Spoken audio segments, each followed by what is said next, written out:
Hey there! If your iPhone's personal hotspot isn't working, it can be frustrating, especially if you rely on it for internet access on other devices. Here's a quick guide to fix it. First, check the basics. Ensure your hotspot is enabled and that your cellular data is turned on. Next, restart your iPhone. Sometimes, a simple restart can resolve connectivity issues. After restarting, go to Control Center.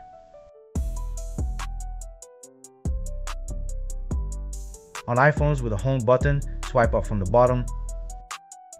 On iPhones with Face ID, swipe down from the top right corner. Toggle airplane mode on and off. This can help reset your network connections.